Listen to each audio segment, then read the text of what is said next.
بسم اللہ الرحمن الرحیم۔ معزز ناظرین السلام علیکم۔ ڈاکٹر توقیر اپنے یوٹیوب چینل پر آج ایک نئی چیز کے ساتھ حاضر ہے۔ حقائق کی روشنی میں مردانہ عضو کی لمبائی اور موٹائی کی کمی بیشی کا عورت کے شہوانی جذبات کو تسکین دینے میں کوئی بہت اہم حصہ نہیں رہ جاتا۔ بالکل نوخیز عورت کا شہوانی مرکز تو کل ہے جو اندام نہانی کی وادی عیش و نشاط کے آغاز ہی میں موجود ہے۔ ظاہر ہے کہ بجلی کے اس بٹن کو متحرک کرنے کے لیے عضو تناسل کی کسی خاص لمبائی اور موٹائی کی ضرورت نہیں ہے۔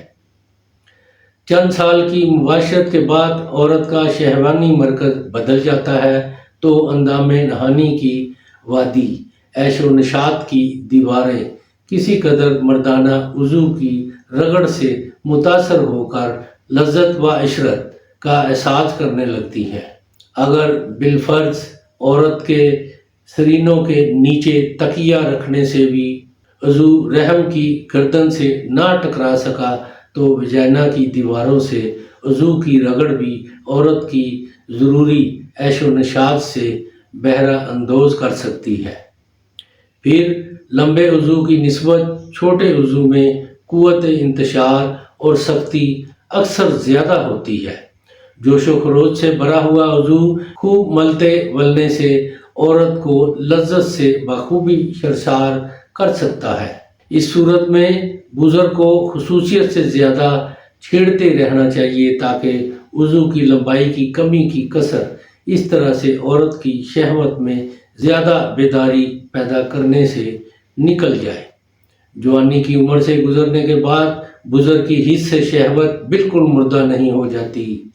زیریں لب کو جوش محبت سے چوسنا اور رانوں پر بے خودی کے انداز میں ہاتھ پھیرنا، شباب کے گیندوں کے سروں کو انگلی سے مسلنا عضو کی لمبائی اور موٹائی کی کمی کی بہت کچھ تلافی کر سکتا ہے۔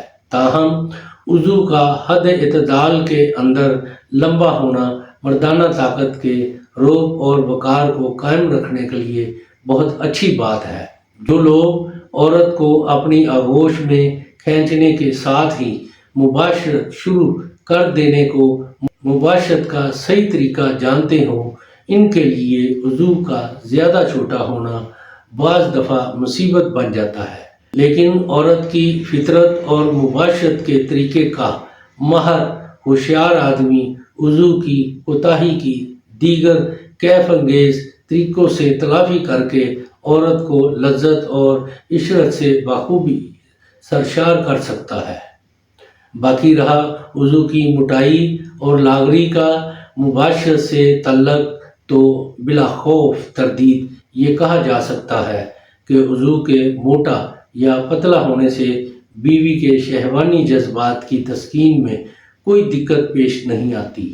ایک شریف اور باعصمت عورت کی اندام نہانی مباشرت کے وقت شوہر کی موٹائی کے مطابق ہی کشادہ ہوتی ہے، اور اگر کثرت مباشرت سے کام نہ لیا گیا ہو تو ایک شریف عورت سے مباشرت کرتے وقت عضو خواہ کتنا ہی لاغر کیوں نہ ہو ہمیشہ وادی عشرت کی دیواروں سے ٹکراتا رہے گا، لیکن کثرت جماع یا سیلان الرحم وغیرہ کی شکایت سے ایک شریف عورت کی اندام نہانی بھی اس قدر کشادہ ہو جاتی ہے کہ مردانہ عضو کی دیواروں کو رگڑتا ہوا اپنا کام نہیں کرتا، بلکہ نہایت آسانی سے اندر آنے جانے لگتا ہے۔ اس صورت میں میاں بیوی مواصلت کی لذت سے پورے طور پر لطف اندوز نہیں ہو سکتے، لیکن اس نقص کا علاج ہو سکتا ہے۔ کثرت مباشرت سے یہ شکایت ہوتی ہو تو کثرت مباشرت ترک کر دیں اور چند روز تک سپاری پاک یا کشتہ بیضہ بور استعمال کرائیں گے تو اندام نہانی اثر نو دوشیزگی کے زمانے جیسی تنگ ہو جاتی ہے۔ سیلان الرحم کی شکایت ہو تو سیلان الرحم کا علاج کروائیں تو سب معاملہ ٹھیک ہو جائے گا۔ ناظرین، یہ بہت ہی کمال کی انفارمیشن ہے، ایسے مردوں کے لیے جو اس سے بخوبی واقف نہیں ہے، یہ ان کے لیے بہت ہی کام کی انفارمیشن ہے۔